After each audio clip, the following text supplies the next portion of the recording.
It was early December, that part of the year when the cold no longer bites, it settles. The snow outside my Minneapolis condo sat like thick icing on rooftops, silent, heavy. I had just brewed my second cup of coffee when the mail slid through the slot. Among the junk and bills was a holiday catalog filled with grinning families in matching pajamas, fireplace stockings, the works. And just like that, it hit me. Again. No call. No invitation. Not even a group text. I placed the catalog face down on the kitchen counter. Then I did what I swore I wouldn't do anymore. I opened my phone, scrolled through messages from the last few Decembers. Nothing. Year after year, the same digital silence. You'd think it would hurt less with time. It doesn't. I stared at the screen, blank and glowing, and whispered into the empty room, funny how silence can be louder than screams. I wasn't some recluse with no life. I had a schedule packed with meetings, a condo designed with intention, and a wardrobe that didn't know what it meant to settle. But in December? I was no one's first call. Not even their afterthought. Last Christmas, I made a homemade pecan pie. Spent hours curling my hair, trying on dresses, checking the door, checking my phone. I told myself someone would come. Or call. I made excuses for them. Maybe they had something come up. Maybe they thought I'd just swing by. They didn't. I sat alone at a table set for 8, the pie untouched, my lipstick still perfect. Later, I called. Straight to voicemail. I left a message, cheerful enough that even I almost believed it. Days passed. Then I saw the photos. My sister's Facebook, everyone there, the fireplace lit, glasses raised. A family gathering I wasn't part of. Family isn't always who shares your blood, but who remembers you, I wrote in my notes app that night. I never posted it. Just saved it. Like all the other quiet truths I never shared. At work, I wore success like armor. I ran my business. Had a team that respected me. My name meant something in the circles I moved in. But that question, what are your plans for the holidays? Always managed to sneak in.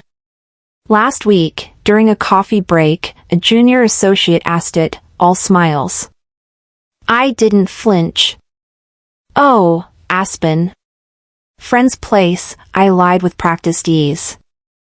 I even made up names, Chris and Marla, just to sell it better. But the moment I got home, I looked at the same suitcase I never used. It sat in the closet like a relic.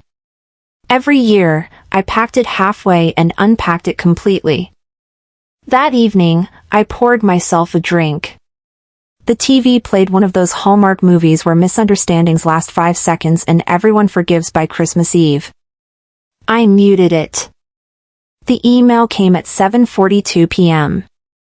A random cloud backup notification. Normally, I'd ignore it. But something made me click. And that's when I saw it. A synced group text thread. Not mine, but my family's. Somehow, one of them had used my old iCloud ID to set up a device. And here it was, every message. They were planning Christmas. Again. Without me. Not one mention of whether I was coming. Just assumption, followed by jokes. Let's not invite her this year either. She ruins the mood. That was my brother. The same brother who cried at my college graduation and said I was his role model. Another message, she's probably too busy being boss lady anyway. Someone laughed. She'll find out. She always does. They knew. They knew I'd notice. They just didn't care. And for the first time, I didn't cry. I didn't throw my phone. I didn't scream. I stood up, walked to the window, and looked out at the cold, endless white. My breath fogged the glass as I pressed my fingers to the pane. Maybe I'd always been too much for them. Too driven. Too loud. Too different. Maybe I stopped pretending to be what they were comfortable with. But maybe that was their problem. I pulled on a coat, no gloves. I needed the sting in my fingers. Walked the block once. Then again. The streets were quiet. Lights blinked from inside warm homes. I passed a couple decorating a tree. A boy running with a sled. Life happening everywhere except with me. Not this year, I whispered to myself. This time, it wasn't a plea. It was a statement. Back in my condo, I sat at the kitchen island. Opened my phone. Not to call. Not to confront. I tapped my airline app. Paused. Then tapped another app, this one a little less public. My pilot's name was still on file. The coordinates from last time already saved. My lips curled, not into a smile, but into something stronger. This year I wouldn't wait for an invitation. I had booked a first-class seat to Palm Springs out of habit, reflex, really. 5 minutes later, I canceled it. I didn't want their seat. I wanted mine. Instead, I opened the other app, the one I rarely used unless it mattered. I selected the aircraft, entered the coordinates, confirmed the pilot. No assistance. No excuses. No apologies. Funny thing is, I got my pilot's license years ago. Never told anyone in the family. They were too busy mocking my choices, entrepreneur sounded too vague for them. You should have married a dentist, my aunt once said. I didn't even flinch. This trip wasn't about revenge. I wasn't planning to barge in screaming, demanding an explanation. No. It was about dignity. Recentering. Reclaiming space I had once tiptoed through. I ordered a custom dress, white. Clean, unapologetic. Next day delivery. Not flashy, just unforgettable. If they were going to pretend I didn't exist, then I would exist louder than their comfort allowed. I packed light. No diamonds, no designer bags with logos screaming for attention. Just a velvet green scarf, Grandma's. I still remember how she'd fold it 3 times before draping it over my shoulders. I took the memory box too. Some photos, a few letters. Half the faces torn from the paper, not in anger, just edited. I stared at one picture, me at 7. That was the year they forgot my Christmas gift at home. Said they'd mail it. It never came. That was the first year I learned absence could wrap itself in paper and still feel empty. I closed the box, slid it into the carry-on. When people leave you out long enough, you start to believe your absence is what keeps the peace.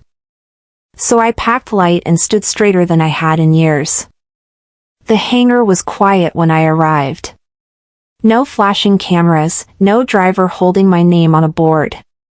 Just me, walking toward the jet with heels that didn't hesitate. I wore the white dress. No coat. Let the wind sting. The jet lifted without noise. Not just mechanically, spiritually. Like silence finally deciding to leave the ground. Landing was smooth. Warm sun. Dry air.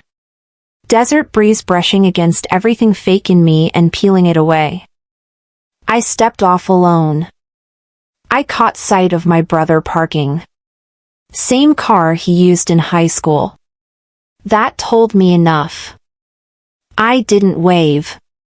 I just watched. Then I turned. The family rented estate looked exactly how I expected, excess without taste. It reeked of "we've made it" energy. I walked straight in. No knock. At first, no one noticed. The room was full, cousins, spouses, their kids. Then a hush. A cousin, plate in hand, froze. Eyes wide. No words. Then the plate dropped. My aunt, bless her heart, blinked like she'd seen a ghost and mumbled, "Oh, you made it?" I smiled. Soft. Slow. "You left the door open." They hadn't expected me. Not really. And definitely not like this. Whole. Calm. Undeniable. They thought I'd show up with tears, maybe gifts, maybe shame. I brought none of those. Their discomfort spread like spilled wine. I moved past them, each step steady, and took a seat on the center couch. Not to be the center. Just to be.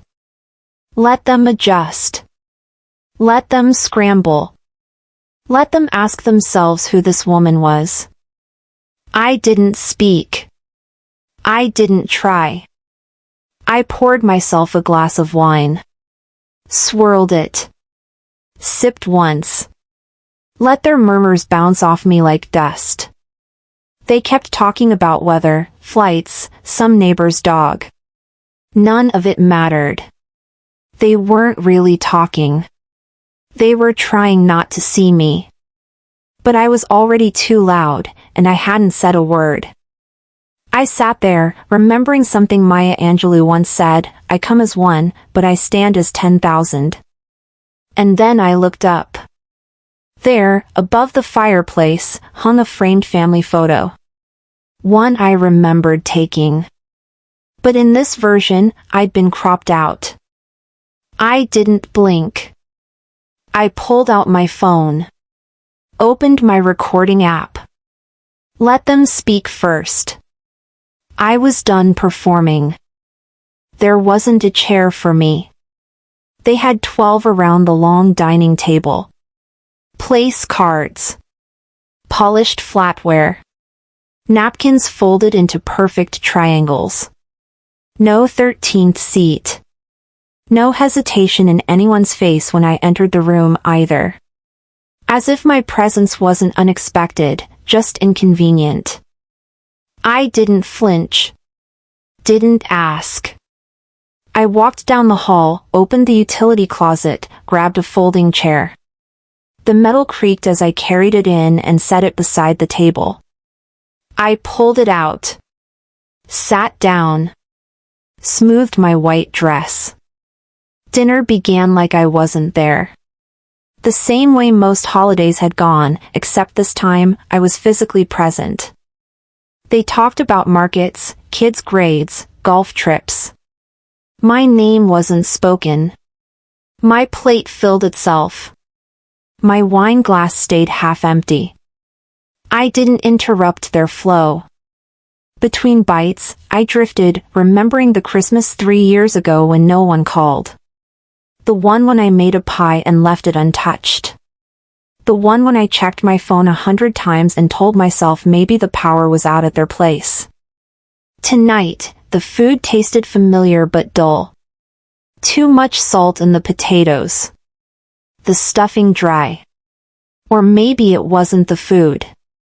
Some people weaponize silence louder than screams. Halfway through the meal, my brother, David, stood with his glass raised.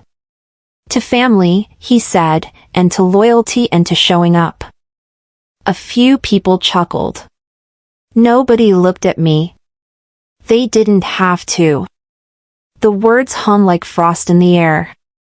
I tilted my head slightly, held my wine glass steady. Then he smiled, like he couldn't help himself. And to Delara, guess she found time between meetings to grace us with her success. Laughter broke out. The polite kind. Hollow. Measured. I sipped my wine. Didn't blink. Let the moment roll over me like water off slate. Then I stood. "Excuse me," I said, and walked out the sliding doors onto the patio. The cold outside was sharper than it had been earlier. I wrapped my arms around myself, inhaled deeply, let the chill burn through the back of my throat. The sky above was too clear to look at for long. I tapped open my contacts. One name. Someone I hadn't called in years. He answered immediately. "Delara?" "Still remembers my voice," I said softly. He chuckled. "Hard to forget someone who never asked for permission to exist." I forgot what that feels like. A pause. Then, "You're not where you came from, you're where you choose to stand." My eyes burned for a second. Not tears, just that sting of remembering something good. We said goodbye quietly. I sat on the patio a bit longer, staring up. My mother's voice from years ago surfaced. "You're too sensitive. Always taking things personally." Maybe I was. But I'd learned to weaponize that sensitivity. Strategically.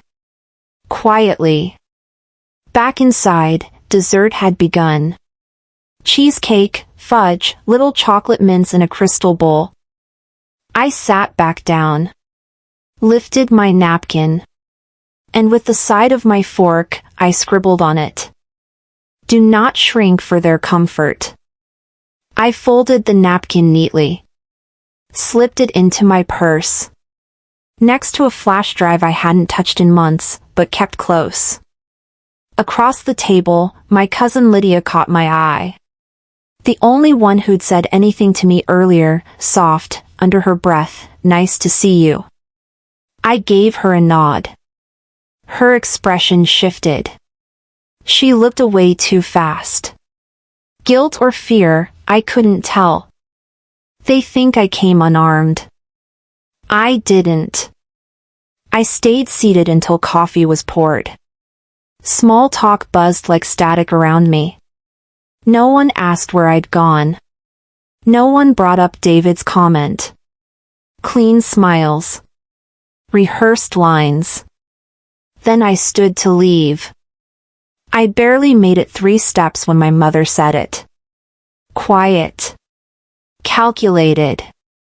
"I hope you're not here to ruin Christmas." I turned slightly. Just enough for her to see my profile. My voice didn't rise. "Don't worry. I already lived through worse than this." I walked. Each heel strike on the tile echoed sharper than the last. Under the chandelier, I stopped for a beat. The crystal caught light, dancing across the walls. If history repeats itself, I came to write a better ending. My hand reached for the velvet green scarf around my neck. I held it briefly, thumb brushing the fabric, before I kept walking. I found them huddled around a mahogany table in the common room, my father, Marzana, and half a dozen charity committee members. The Christmas morning light filtered through tall windows, making the papers and ledgers seem sharp. I stepped in quietly, placed the printed Project Phoenix file between my father's hand and the stack of envelopes in front of him. I did not clear my throat. I did not ask permission. Instead I simply said, "Let's talk about the truth before I let the world see it." My father's face stiffened. Marzana glanced up, shrugged. "Emotional blackmail," she muttered without real conviction. The ledger slid on the polished wood. I drew their eyes. I named dates, amounts, signatures, clear, precise. They leaned back. My tone? Calm. Controlled. I did not raise my voice. Years they'd told me, "Don't make waves." Tonight they were drowning in still water. My brother stood up, cleared his throat. The room's hum cut.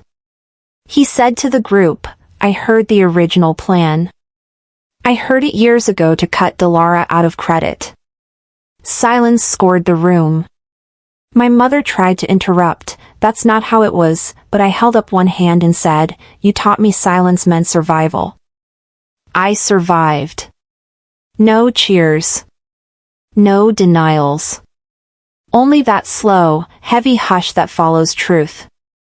Then I laid out an option. 1. They publicly correct the credit at the gala tonight. 2. I make the facts public myself. No apology. No negotiation. Just reparation. I turned, left them looking at the file. I walked outside. The grounds were quiet, snow lay thick around the cherry tree I planted as a child. I remembered planting it with Dad, small hands in soil, hope in my heart. Now I stepped toward the estate's boundary, phone in hand.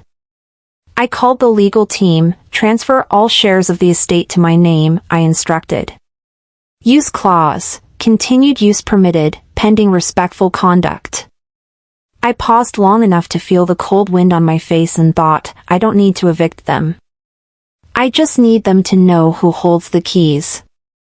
They began decorating inside, string lights, wreaths, tinsel.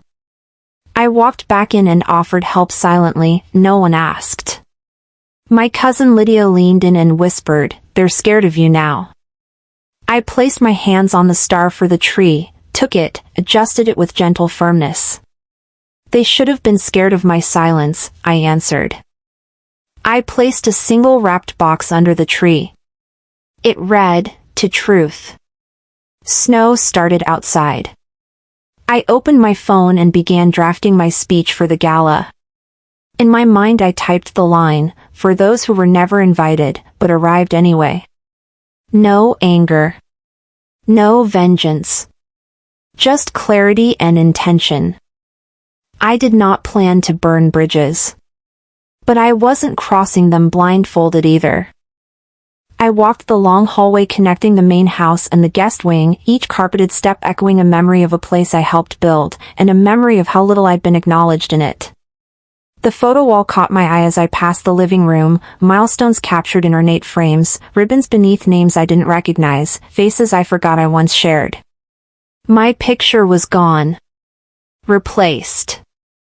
I paused and tightened the green velvet scarf around my shoulders.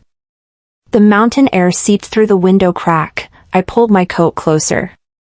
A black leather folder rested in my hand like a loaded promise.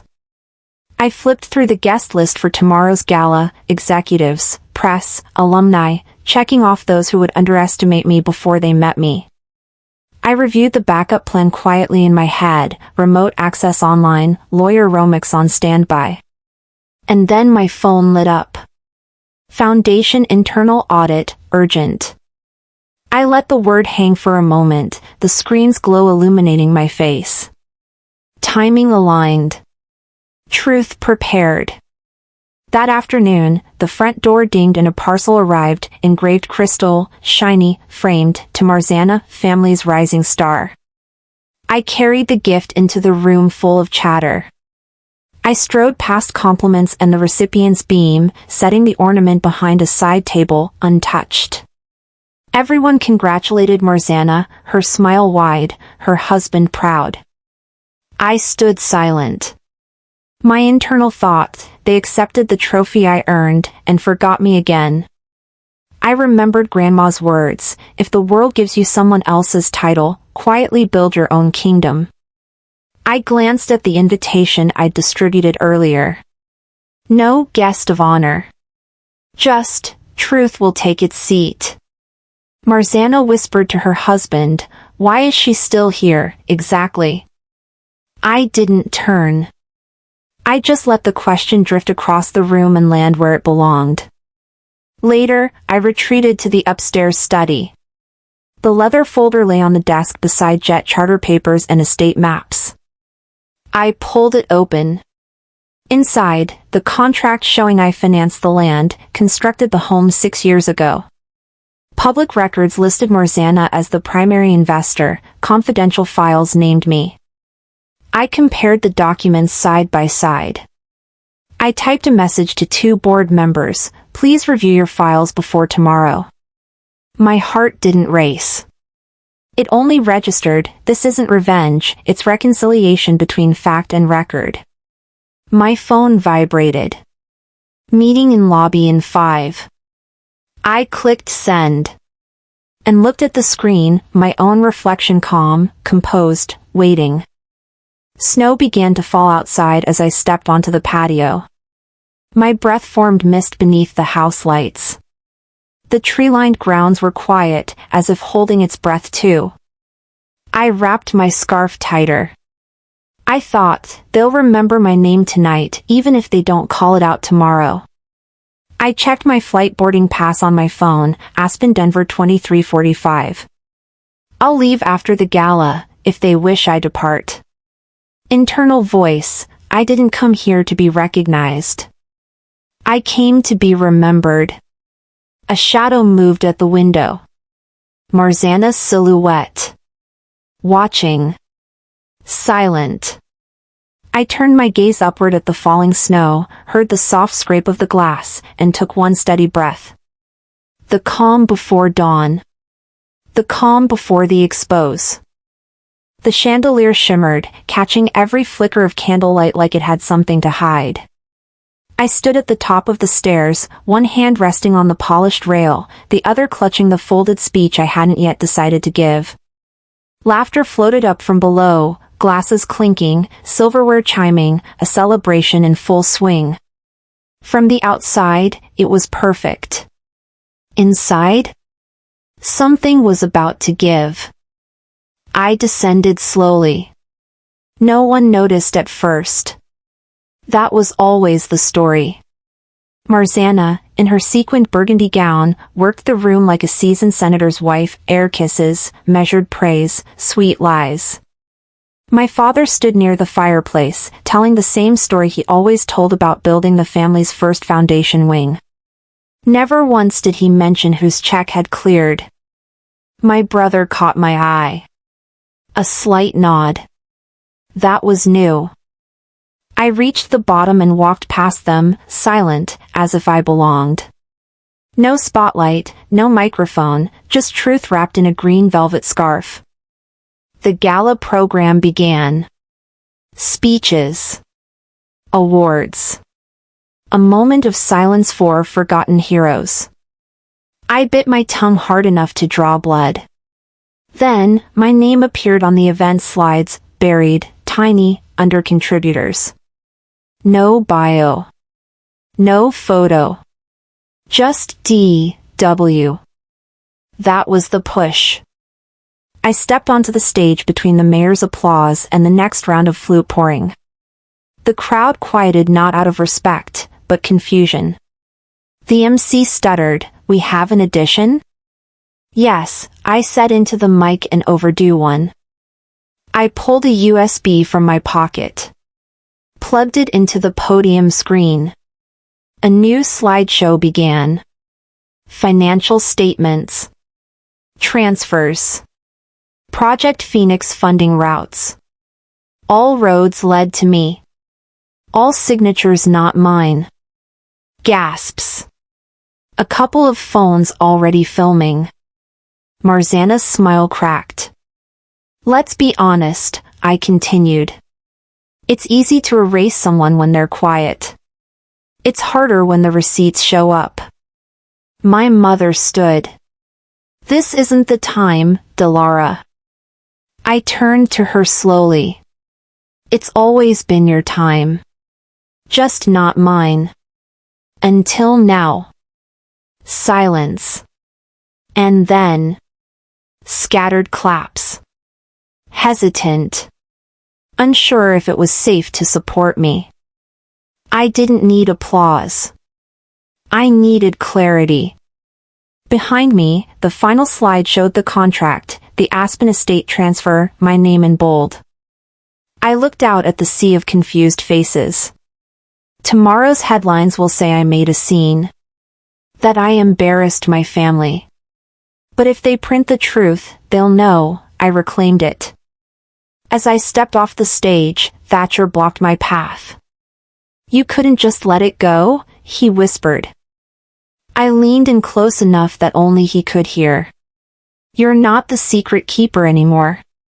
Outside, the snow had started again. I exhaled into the night air, steadier than I'd felt in years. I walked the long hallway connecting the main house and the guest wing, each carpeted step echoing a memory of a place I helped build, and a memory of how little I'd been acknowledged in it. The photo wall caught my eye as I passed the living room, milestones captured in ornate frames, ribbons beneath names I didn't recognize, faces I forgot I once shared. My picture was gone. Replaced. I paused and tightened the green velvet scarf around my shoulders. The mountain air seeped through the window crack. I pulled my coat closer. A black leather folder rested in my hand like a loaded promise. I flipped through the guest list for tomorrow's gala, executives, press, alumni, checking off those who would underestimate me before they met me. I reviewed the backup plan quietly in my head, remote access online, lawyer Romix on standby. And then my phone lit up. Foundation internal audit, urgent. I let the word hang for a moment, the screen's glow illuminating my face. Timing aligned. Truth prepared. That afternoon, the front door dinged and a parcel arrived, engraved crystal, shiny, framed, to Marzana, family's rising star. I carried the gift into the room full of chatter. I strode past compliments and the recipient's beam, setting the ornament behind a side table, untouched. Everyone congratulated Marzana, her smile wide, her husband proud. I stood silent. My internal thought, they accepted the trophy I earned, and forgot me again. I remembered Grandma's words, if the world gives you someone else's title, quietly build your own kingdom. I glanced at the invitation I'd distributed earlier. No guest of honor. Just, truth will take its seat. Marzana whispered to her husband, why is she still here, exactly? I didn't turn. I just let the question drift across the room and land where it belonged. Later, I retreated to the upstairs study. The leather folder lay on the desk beside jet charter papers and estate maps. I pulled it open. Inside, the contract showing I financed the land, constructed the home 6 years ago. Public records listed Marzana as the primary investor, confidential files named me. I compared the documents side by side. I typed a message to 2 board members, please review your files before tomorrow. My heart didn't race. It only registered, this isn't revenge, it's reconciliation between fact and record. My phone vibrated. Meeting in lobby in 5. I clicked send. And looked at the screen, my own reflection calm, composed, waiting. Snow began to fall outside as I stepped onto the patio. My breath formed mist beneath the house lights. The tree-lined grounds were quiet, as if holding its breath too.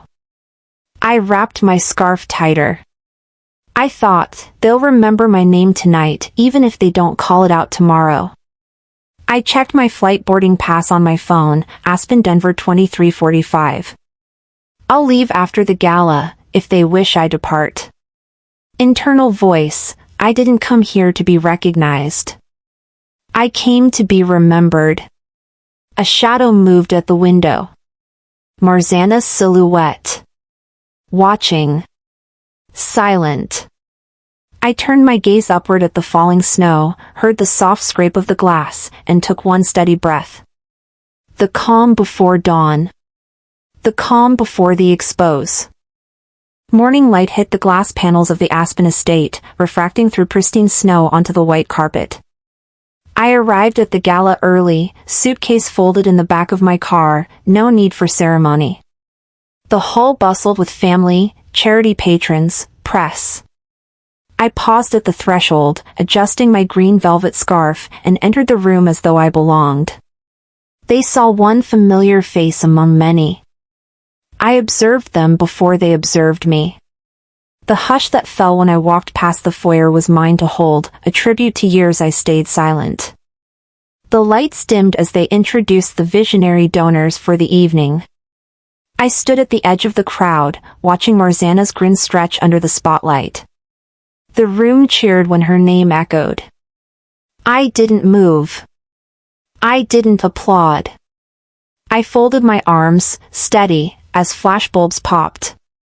Then the screen behind her flickered to life. The title, Project Phoenix, Funding and Legacy.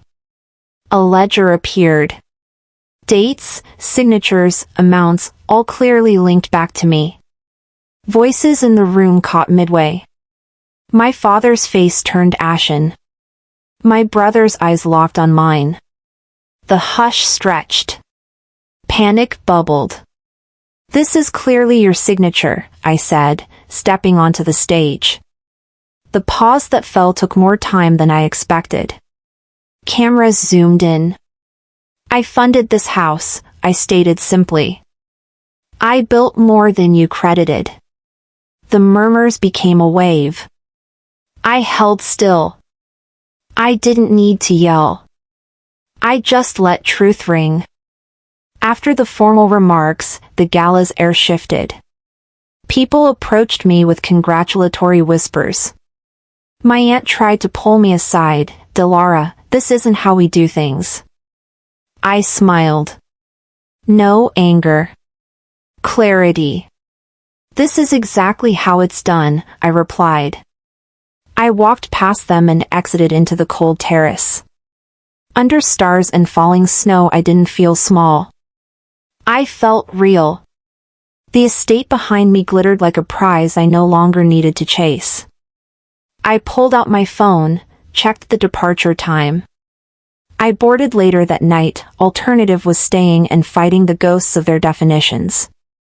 I chose the jet. The final act would happen up high, away from their whispers. They thought this was their world. I proved it was mine to walk through, or out of. I closed the door behind me gently and let snowflakes land on the steps. The silence now belonged to them. I left the spotlight behind. I woke to a kind of silence I hadn't heard in years. Not the heavy, fake politeness of yesterday's formalities. Not the low hum of expectation. Just stillness. I stretched my arms and looked around the room. The estate felt more like a museum now than a home. I packed slowly, deliberately. I didn't touch the heirlooms. I left the framed photos, the silverware, the velvet gowns. All I took were a few clothes, my laptop, and a copy of the letter I'd placed on the mantel. It simply said, I remember. You forgot. Goodbye. The deed was already in my name. Technically, everything in the house belonged to me now. But I didn't need their furniture, or their chandeliers, or their apologies. I wasn't staying. Nora Ephron's quote popped into my mind as I zipped the bag. Above all, be the heroine of your life. And for once, I didn't flinch at calling myself that. Not survivor. Not scapegoat. Heroine. The snow cracked under my boots as I walked across the tarmac toward the small terminal. It was early, sun barely over the ridge. Romik sat inside, hands wrapped around a paper cup. He looked up, then stood. You ready for this? He asked, voice low but steady. I nodded. Not running away. I'm flying toward what's mine. He smiled and handed me the flight folder. The pilot tipped his cap. We boarded with no fuss, no send-off, no drama. Just movement. My phone buzzed in my coat pocket right as I took my seat. One message from Thatcher, you win. I stared at the words for a beat, then let the screen go black. That chapter was over. It didn't need a reply. He'd said enough by staying silent all those years. This text wasn't closure. It was confirmation. Midway through the flight, with clouds below and quiet all around, I finally let myself lean back. I wasn't thinking about what was taken from me anymore. I was thinking about what I reclaimed. Dignity. Direction. My voice. I looked out the window and let scenes play through my mind, snapshots from the last few days. No longer bitter, just clear. Pain, I whispered to myself, wasn't the villain. It was the teacher. Romix opened his laptop beside me. You serious about that mentorship program? He asked. Dead serious, I said. I want to help girls like I was smart, silenced, underestimated. He nodded. Legacy's better than revenge. I reached over, squeezed his hand. It wasn't romantic. It was respect. We'd been through fire. Not lovers, but allies. As the plane began its descent, the sky turned gold over Savannah. Oak trees below lined the earth like old guardians. The air here had never carried my family's name. And that was the point. I stepped out in a linen shirt and jeans, felt the softness of southern sun and thought, no one here knows my story. And that's a blessing. I signed a short-term lease for a house with a porch swing and a mailbox that didn't carry judgment. Inside the first pile of mail, a letter from a local nonprofit inviting me to speak. I wrote back, I'd be honored. I sat on the porch that evening with a glass of sweet tea, watching the wind move the Spanish moss. I thought about how nothing turned out the way I'd planned. And how thankful I was for that. Sometimes the life you build is nothing like the one you expected, thank God for that.